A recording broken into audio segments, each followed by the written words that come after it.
Good afternoon students. आज हम करेंगे अपने पहले पाठ के प्रश्नोत्तर। अभ्यास में हमने ये सारा कार्य अपनी पुस्तक में कर लिया था। चलिए शुरू करते हैं हम अपने प्रश्नोत्तर। पहला प्रश्न है, भाषा के कितने रूप होते हैं? तो पता है आपको, भाषा के 2 रूप होते हैं। कौन कौन से? मौखिक भाषा और लिखित भाषा। भाषा के 2 रूप होते हैं, मौखिक भाषा और लिखित भाषा। ठीक। अब है दूसरा प्रश्न, मौखिक भाषा किसे कहते हैं?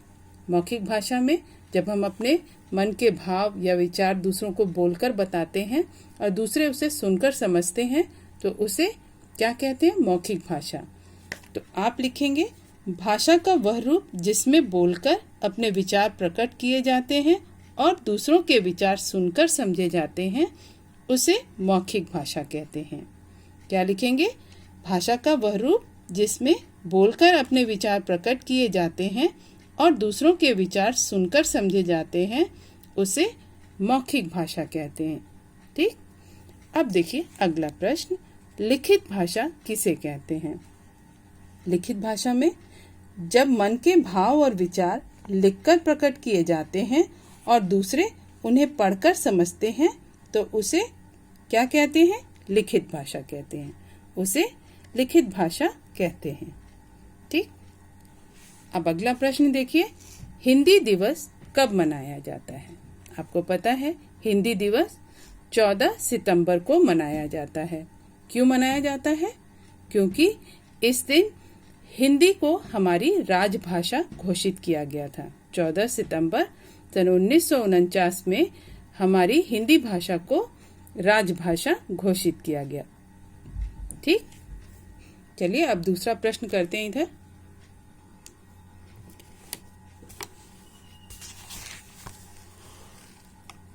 ये है 5वां प्रश्न, भाषा किसे कहते हैं? किसे कहते हैं भाषा? जिस साधन के द्वारा हम अपने भावों और विचारों को प्रकट करते हैं और दूसरों के भावों और विचारों को समझते हैं, उसे भाषा कहते हैं। भाषा वह साधन है जिसके द्वारा हम अपने भावों और विचारों को प्रकट करते हैं और दूसरों के भावों और विचारों को समझते हैं। ठीक।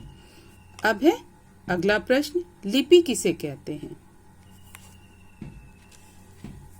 भाषा की ध्वनियों को लिखने के लिए कुछ चिन्ह बनाए गए हैं जिन्हें हम लिपि कहते हैं।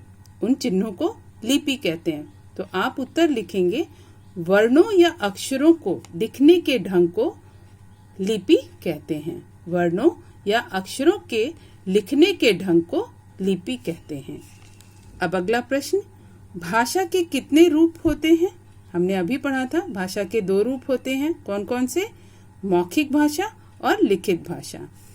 यहाँ पर प्रश्न जुड़ा हुआ है, प्रत्येक का एक एक उदाहरण दीजिए। मौखिक भाषा और लिखित भाषा का एक एक उदाहरण भी लिखना है, तो हम 2-2 लिख देते हैं, कोई बात नहीं। मौखिक भाषा का उदाहरण है नाटक और भाषण। नाटक बोलकर किया जाता है और लोग उसे सुनकर समझते हैं, और भाषण भी बोलकर दिया जाता है और लोग उसे सुनकर समझते हैं। और बोलना और सुनना किस में होता है? मौखिक भाषा में। ठीक है ना। अब है दूसरा लिखित भाषा। लिखित भाषा का उदाहरण क्या है? पुस्तक। उसमें पुस्तक आप पढ़ते हैं, पढ़कर समझते हैं, और समाचार पत्र भी आप पढ़कर समझते हैं। तो ये भाषा का लिखित रूप हुआ, लिखित भाषा का उदाहरण। अब अगला प्रश्न, व्याकरण से आप क्या समझते हैं? व्याकरण का ज्ञान क्यों आवश्यक है? व्याकरण से आप क्या समझते हैं और व्याकरण का ज्ञान क्यों आवश्यक है? व्याकरण वह शास्त्र है जो हमें भाषा के शुद्ध स्वरूप और शुद्ध प्रयोग का ज्ञान करवाता है, और व्याकरण का ज्ञान इसलिए आवश्यक है ताकि हम भाषा को शुद्ध रूप से पढ़ना, बोलना और लिखना सीख सकें। तो व्याकरण, हर भाषा के लिए व्याकरण बहुत जरूरी है। व्याकरण का ज्ञान भाषा के सही रूप का ज्ञान करवाता है। ठीक। तो आज पाठ यहीं पे समाप्त हुआ। आपको प्रश्नोत्तर अपनी हिंदी की कॉपी में करना है।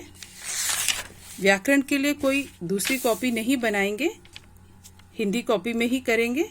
यहाँ पे व्याकरण डालकर पाठ का नाम लिखेंगे, पाठ 1। इसी तरह से ये सारे प्रश्न उत्तर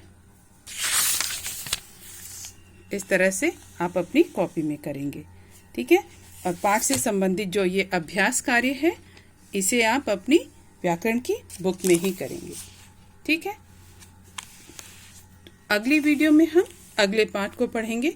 तब तक के लिए जो भी कार्य आपको कराया गया है उसे सही ढंग से पढ़िए, लिखिए और याद कीजिए। ये प्रश्न उत्तर अच्छे से याद कीजिए, ये अभ्यास कार्य भी बहुत ही अच्छे से याद कीजिए।